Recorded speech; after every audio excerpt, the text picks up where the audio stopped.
Scandi Pitches, Scandi Singers.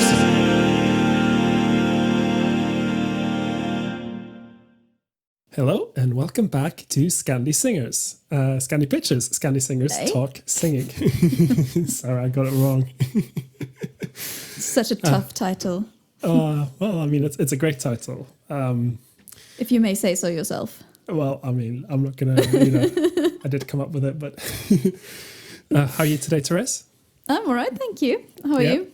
Yeah, I'm good. Good. Just trucking along, trying to keep busy, trying to stay on top of my projects. I've done some production actually. So I wrote some songs with a friend of ours, a friend we have in common, and I was working on turning it into an actual track. So that's cool.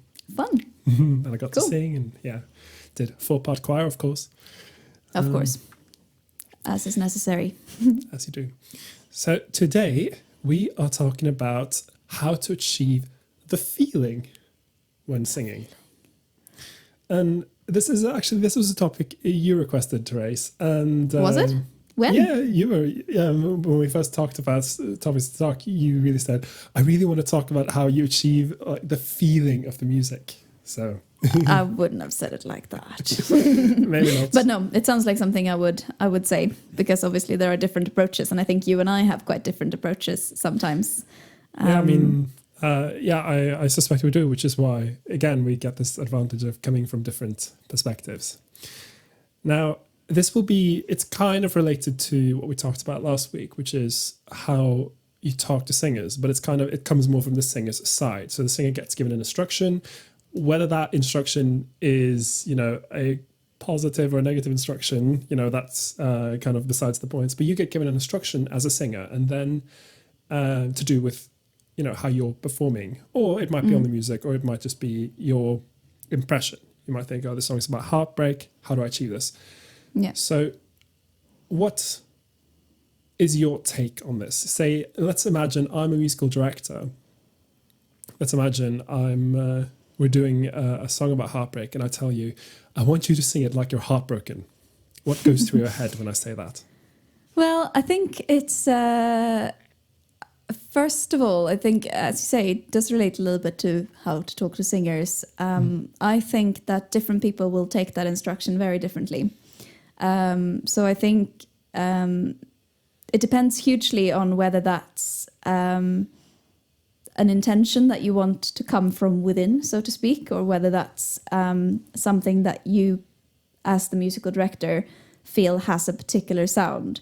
And if you think that heartbreaks sounds one way or other, then I think you need to tell people what sound you want to achieve. And whereas if you want it to be interpreted by the singer performing it, which I think often is more interesting, then you could probably give an instruction like that. I think for me it's quite slightly different approaches depending on whether it's a solo or whether it's choral music. Because I think like with choral music, it is like the intention of the song, I think, is often more or less written in.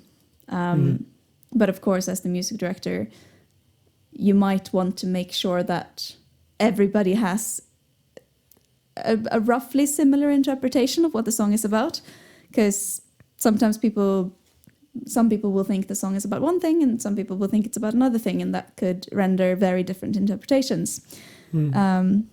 I guess also with choral music, sometimes, you're not even singing the words of the song, you're just singing oohs and ahs as a choral singer. And then, of course, you might not even know what the lead line is until you're literally getting ready for the performance. 100%. And also, like, if everyone who's singing oohs and ahs sound like they're utterly heartbroken, that might actually distract a bit from any words or any solos. But could be really fun. Yeah, it's funny. I was thinking about situations where like the feeling of the music has been conveyed by people who aren't the singers. Because I mean, obviously, as a singer, you have access to the most powerful device to convey emotion, which is words. And with instruments, well, is that the most powerful device to convey emotion? Well, I haven't really thought about it, but well, I don't know. Sure. Maybe I'm talking a bit outside. I'm talking a bit out of turn here, but I do think having words definitely does help. Whereas if you're playing the violin, you have to convey emotion without using words, which could potentially be trickier. But I remember seeing this classical comedy duo, and it really annoys me because I always forget their names. I think it's. I'm going to search them up actually. Go for it. Yeah, Igudesman and Joe. I'm not sure if I'm probably pronouncing their names wrong. Oh, okay. Igudesman and Joe. They do classical music. They're very skilled classical musicians, but they do comedy performances essentially. So when they go to a new city, they get involved with the new symphony orchestra. And what I really like about their act is they always get the orchestra engaged in the jokes. So they're not, it's not like they're making loads of fun and you have like a really stern, violinist sitting there, like just like playing through Beethoven like usual. And I remember there was one skit in particular they did because, the song All By Myself is based on a piece by Rachmaninoff. Yeah. Which, classical musicians love. That, it's pop music, it's great. And it really is. It's a fantastic song. And they did that. So they started it out as the Rachmaninoff piece, and then they transitioned into the actual pop song. Nice. And what I liked was they sang it, and then when they got into the chorus, the whole orchestra started crying. Oh, wow. I thought it was fantastic. I can imagine they just told them that when I get to the All By Myself bit, I want you all to start having like a mental breakdown on stage and start crying while playing. I thought it was great comedy. I thought it was so funny. Because in that case, they were using something other than their actual instruments to convey the emotion, and it was kind of done in a humorous way. But, yeah, because I was going to say, like, is that conveying emotion? It's fake emotion and humor emotion, which is fine. It's done in a humorous way, but the sentiment is still there. It is a very sad song, and so you go for the most obvious solution. You cry on stage, and then that's interesting as well. Like, because the sort of prescribed emotion is always quite tricky, and I think it sounds really wishy-washy, but I think generally speaking, the best way to achieve a feeling is to actually let people feel it. And I think that that comes to an extent of like just having a sort of, if say you're singing in an ensemble and you all have a sort of common understanding of what the piece is about, or what, at least sort of what it's trying to convey or what you're trying to say with it. And then I think a lot can be just achieved from listening to each other and and really obviously tuning in and feeling it together. But in terms of like how to achieve that as a musical director, that's very individual, isn't it? Yeah, and of course that poses a different challenge, because then you get into vocabulary, you get into how do you tell people what you want if they're not giving it to you automatically. And of course that's more in line with what we talked about last week. But I think you can't tell people what to feel. Yeah, and that's true. You can say this is sad, you should feel sad, but unless people actually feel sad, it's just going to feel like you're pandering to them, and But you can feasibly ask people to allow themselves to react emotionally to what they're singing. And I think giving that permission actually changes a lot. And I think sometimes, particularly with choral music, I think often you have to have quite a detached approach to it, and sort of let the music and the result and the sum of the music speak for itself. But then, of course, there are lots of pieces where it does make a huge difference if you know that all the singers, and you feel and you hear that all the singers are sort of on the same wavelength and in the moment with it and experiencing whatever feeling they're feeling, then that will, I think, always automatically convey something that is quite interesting. and a bit more feeling in the piece. I've noticed that there can be quite like how much information you're given by the songwriter or the arranger can change things a lot. If you're getting a lot of information on your sheet music, sorry, get loud here, get quiet here, dynamics, sing these staccato, etc. Then you kind of just do that.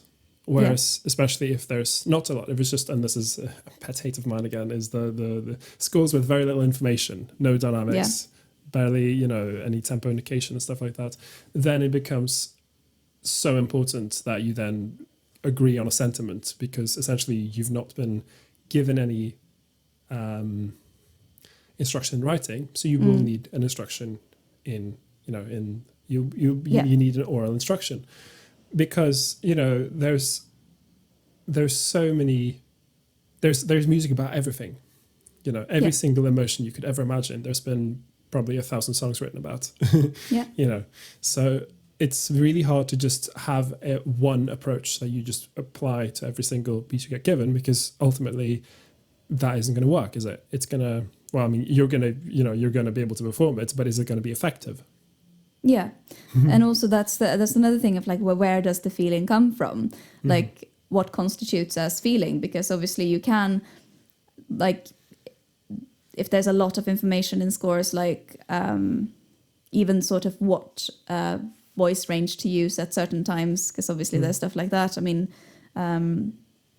you're often very generous when you arrange pop songs, for example, to indicate where you want mix or belt rather than sort of soprano head voice.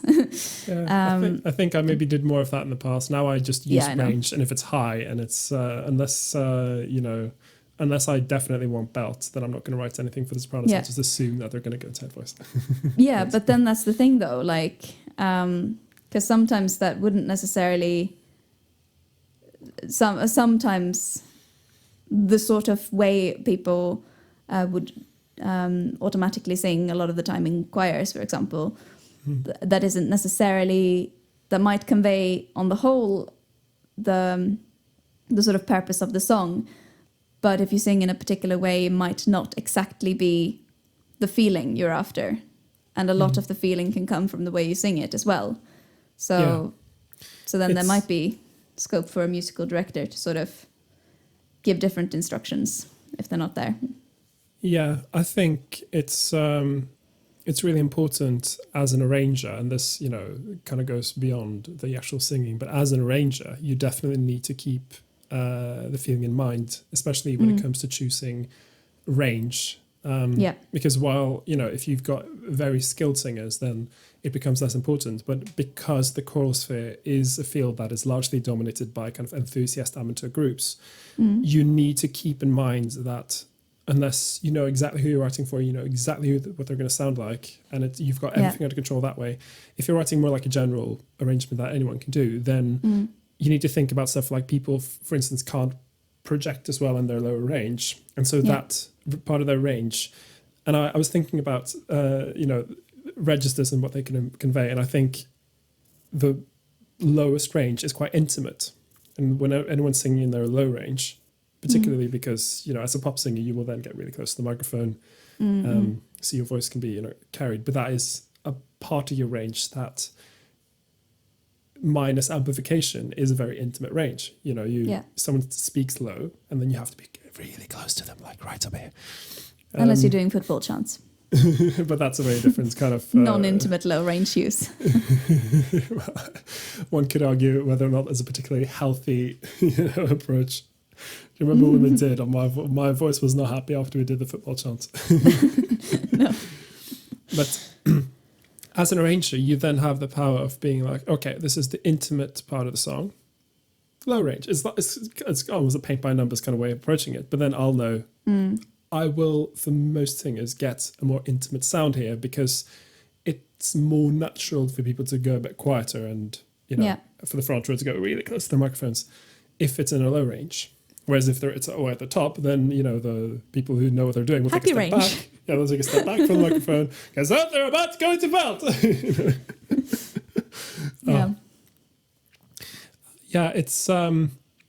it's interesting how you kind of, as a singer, have to translate emotion into a physical, thing.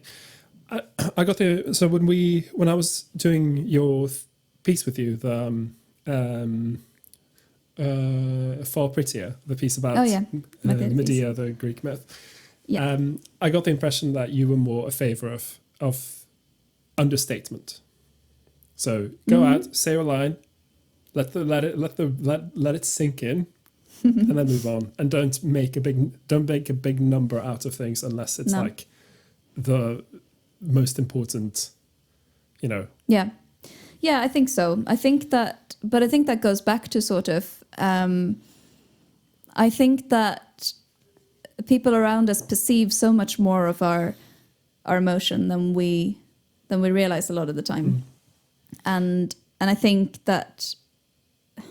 Most of the time, of course, I am also a big fan of big expression, but I like the mix. But I think certainly with when you're saying, if you're already saying something huge, and you're already saying something really quite striking or piercing or whatever it might be, like I think that needs very little help, and I think it's quite. I like opposites as well, and contradictions. So I love it when you can have something really dramatic and really big and really end of the world style, huge, and you're talking about a sandwich. But I don't love the sort of like big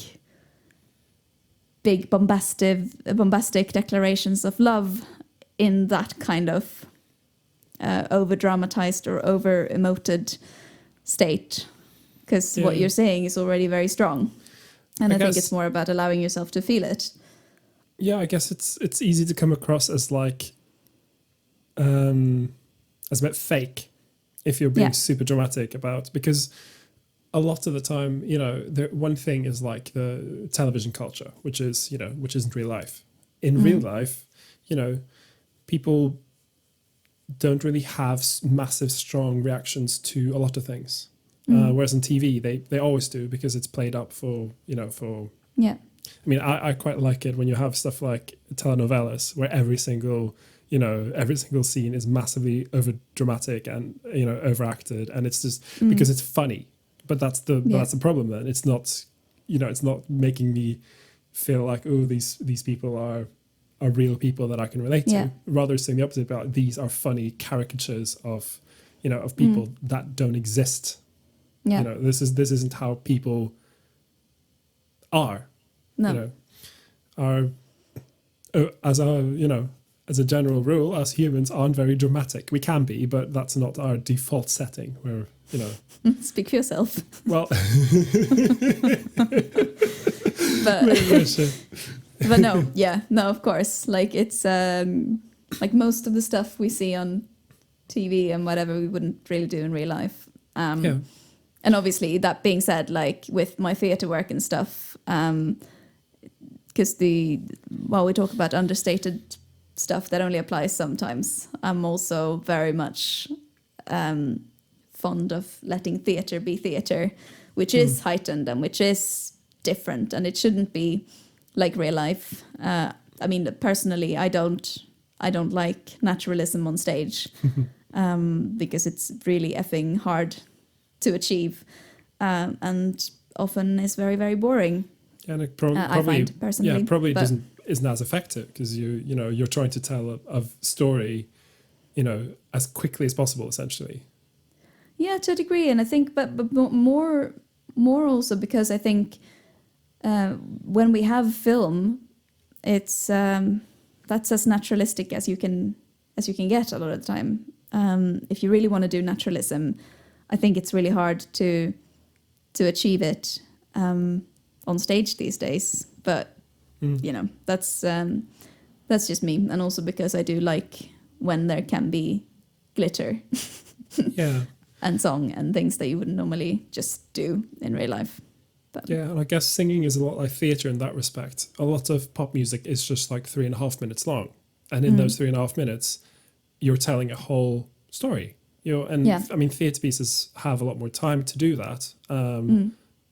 Films kind of can or can't, but you're talking about concentrating what's often quite strong emotions. A lot of music is about love, it's about heartbreak, it's about strong emotions, and whether or not you're over or understating it or stating it just enough, you have such little time to do that, and it's really important then to know exactly how to do it. I think my kind of my attitude, I was actually taught this in choir, is that being a singer is being an actor. And so you need to employ a lot of those same skills. And you need to know when to just let the music speak for itself. And, or let the music speak to you. Yeah. But also I think that music is such an emotional trigger for so many people, which the way I use song and music in general in my theatre pieces is often like that's kind of a lot of the time the conveyor of emotion, because you can be emotional in a song in a way that I think it's more difficult to do that in speech. So it's almost like a shortcut to emotion sometimes, but without having to fake the emotion, or was that why you don't necessarily. Was that why you used hide and seek in that really emotional scene in that play?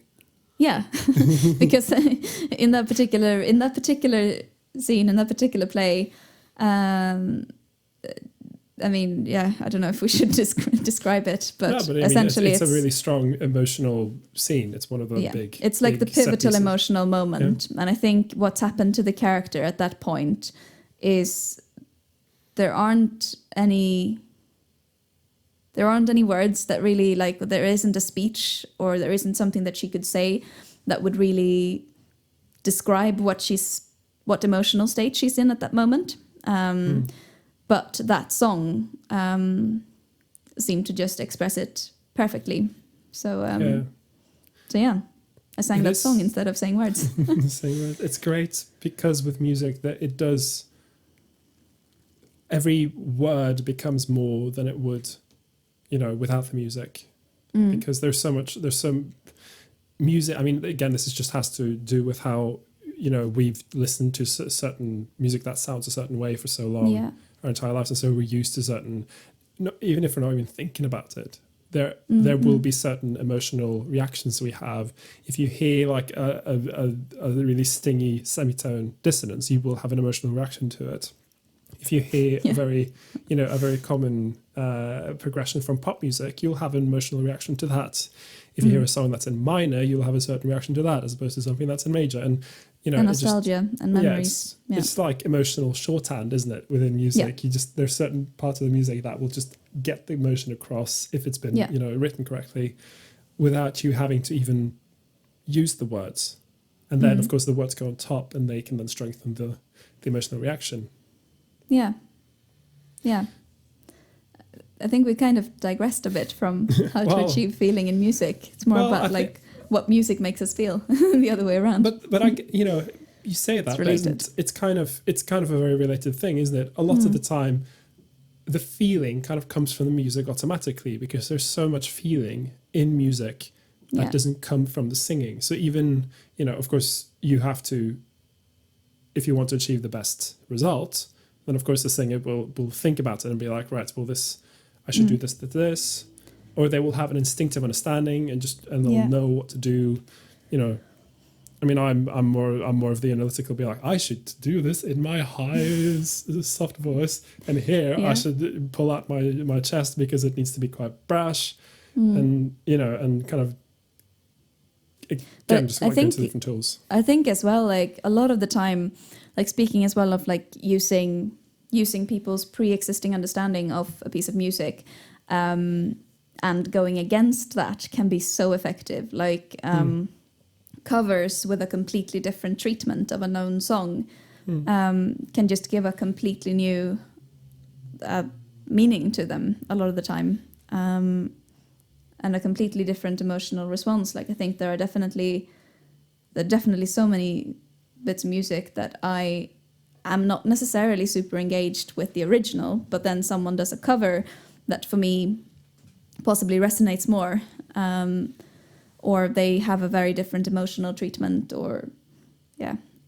I think this is, I kind of talked a little bit about this when I did my arrangement of Mad World, which is a song that in its original version is very different from the version that a lot of people are familiar with, because the cover version in this case is far more popular and kind of uses the music to convey the emotion in a different way than the original did. And I would say, subjectively, I think it does it more effectively. It's got a better grip of how to convey that emotion. But is it the emotion, or is it a different emotion? Because like I don't think that you can say about most songs, I don't think you can objectively say that this is a sad song or this is a happy song.